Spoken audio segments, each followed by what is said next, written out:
رحمن رحمن ساعدني يا رحمن. شاب نشأ فی عبادت اللہ عز وجل، وہ نوجوان. شاب کا لفظ کسے پتہ ہے عربی میں کسے کہتے ہیں؟ 15 سال سے لے کر 30 سال. علامہ ابن حجر رحمہ اللہ تعالی لکھتے ہیں شباب کی عمر 15 سال سے شروع ہوتی ہے اور 30 سال تک زمانہ شباب کا چلتا ہے. شباب یعنی بھرپور جوانی. 30 سے 40 بھی جوان ہوتا ہے، مگر وہ جو امنگیں ہوتی ہیں وہ آہستہ آہستہ ٹھنڈی پڑنا شروع ہو جاتی. 15 سے 30 سال کی جو عمر ہے نا، یہ بالکل عہد شباب.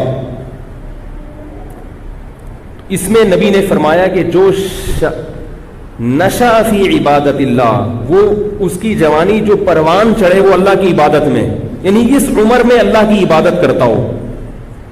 اس عمر میں واٹس ایپ پہ بیٹھنا آسان، فیس بک پہ گھنٹوں گھنٹوں لڑکیوں سے چیٹنگ کرنا آسان. میں نے بتایا تھا نا، فیس بک پہ کچھ لڑکے بیٹھے ہوئے تھے، ثنا نام کی کوئی آئی ڈی سے کوئی انٹر ہوا، سارے آگے ایک دم. جب دیکھا ثنا آئی ہے بھائی، تو غفور بھائی بھی، کلیم بھائی بھی، وسیم بھائی بھی سب ایڈ ہو گئے. سب نے خیریت پوچھنا شروع کر دی اور سنائے. سارے جناب جنگل کی آگ کی طرح خبل پھیلی. کسی نے ثنا سے پوچھا کہ آپ کا پورا نام کیا ہے؟ اس نے کہا ثناء اللہ. ستار لیفٹ، غفور لیفٹ، وسیم لیفٹ، ایک ایک کر کے سارے کھسکنا شروع. تو یہ جو عمر ہے نا 15 سے 30 سال، اس میں شہوت سر پہ سوار ہوتی ہے، اس کے علاوہ کوئی کام کرنے کا دل نہیں چاہتا. ہر وقت بس یہ فلمیں، ڈرامے، انٹرنیٹ، لڑکیوں سے دوستیاں، چکر بازیاں. اور اگر کوئی ان گناہوں سے بچتا بھی ہے تو وہ لڑکوں سے دوستی لگا کے اسنوکر کلب میں بیٹھا ہوگا سارا دن، کرکٹ کے میچز دیکھتا رہے گا، تبصرے کرتا رہے گا، آج اس نے اتنے چھکے مارے، آج اس نے اتنے چوکے مارے. کیا نتیجہ ملے گا بھائی؟ اس نے چھکے مار کے قوم کو جتوا دیا، تو جیتنے کے بعد بھی آپ ویسے کے ویسے ہی. پاکستان اگر ہر ورلڈ کپ میں جیتا ہوتا تو بھی آج اتنی روٹیاں ہم کھا رہے ہوتے جتنی کھا رہے ہیں، اتنے ہی صبح پراٹھے کھاتے جتنے آج. اس سے کوئی عملی زندگی کا اس سے کوئی تعلق نہیں. تو خام خواہ کی چیزوں میں وقت کی بربادی. ایسے موقع پر اپنے آپ کو عبادت کے لیے فارغ کر لے اگر کوئی نوجوان، تو اللہ کو اس نوجوان پہ بہت پیار آتا ہے کہ بھرپور جوانی کا وقت جو یہ کرکٹ کے میچز میں ضائع کر سکتا تھا، فضول تبصروں میں برباد کر سکتا تھا، خام خواہ کی اسنوکر کلب میں اور ڈبو میں اور پان میں اور گٹکوں میں. دیکھو نا لڑکوں کو پوری رات گٹر کے ڈھکن پہ بیٹھے رہتے ہیں. چھٹی والے دن کیا ہوتا ہے؟ میں نے کچھ لڑکوں کو ایک دن پیر کی صبح کو دیکھا، اتوار کی صبح کو دیکھا کہ فجر میں آئے ہیں سارے لائن.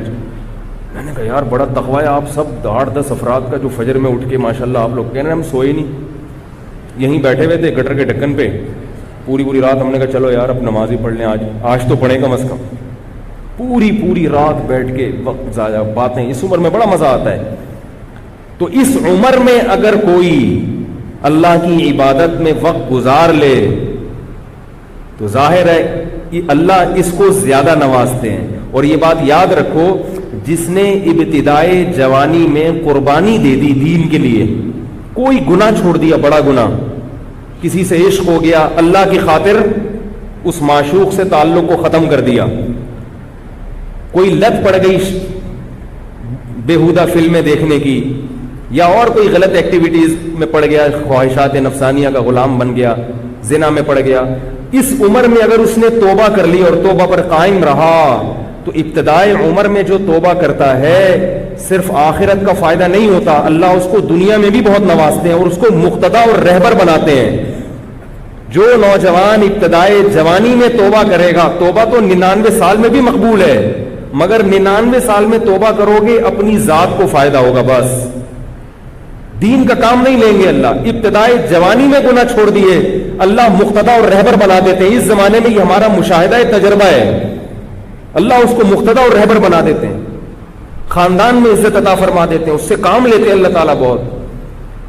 تو اس لیے جوانی کی ابتدا میں ہی یو ٹرن لے لو، اس امید پہ توبہ کو مؤخر مت کرو کہ یار جب 40 کے ہو جائیں گے، جب 50 کے ہو جائیں گے، جب 60 کے ہو جائیں گے تب توبہ کریں گے. یہ حماقت اور بیوقوفی ہے.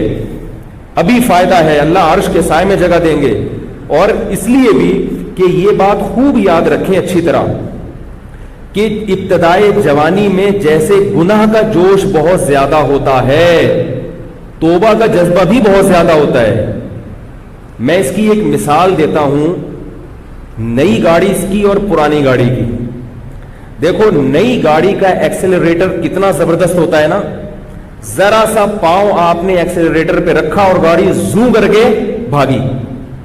نہیں آ رہی سمجھ میں میرا خیال ہے. او بھائی کبھی نئی گاڑی کیوں چلایا ہے؟ بیٹھے ہو کبھی؟ رینٹ پہ لے کر آؤ اور ایک دفعہ ٹرائی کر کے دیکھو. اس کے ایکسلریٹر پہ آپ ذرا سا پاؤں رکھو گے گاڑی زوں کر کے اٹھتی ہے کہ نہیں اٹھتی؟ لیکن بریکیں بھی اسی حساب سے مضبوط. بریک پہ ذرا سا اشارہ کیا وہیں جام ہو جاتی ہے. جتنی بھاگنے کی اسپیڈ ہے نا اس کی، رکنے کی رفتار بھی اسی حساب سے. نئی گاڑی کے بریک شو اتنے مضبوط ہوتے ہیں کہ آپ نے اگر بریک پر مکمل پاؤں رکھا گاڑی کلابازیاں کھا کے گر جائے گی مگر وہیں اسٹاپ ہو جائے گی، وہیں رک جائے گی. وہ جوان آدمی کی مثال بالکل ایسے ہے. اس کے دل میں گناہوں کی جو امنگیں ہوتی ہیں، بد نظری کا دل چاہتا ہے اس کا، کوئی عورت جا رہی ہے دل چاہے گا اب جا کے پکڑ لوں اس کو. میں اسی کے ساتھ رکشے میں بیٹھ کے ایڈریس بتاتے بتاتے گھر تک پہنچ جاتے ہیں اس. یہ جوان آدمی کی امنگیں ہوتی ہیں. کوئی بےہودہ سین نظر آئے گا فیس بک پہ، انٹرنیٹ پر، دل چاہے گا فلم دیکھوں پوری میں. جوش ایسا ہوتا ہے اس کے اندر، بہت مشکل ہے نظر کی حفاظت. لیکن جتنا اس کے اندر جوش ہے نا، اگر وہ اس خواہش کی مخالفت کرنا چاہے تو اس کی بریکیں بھی اتنی مضبوط ہوتی ہیں. میں نہیں کہہ رہا، یہ بڑے بڑے علماء نے، بزرگوں نے لکھا ہے. یہ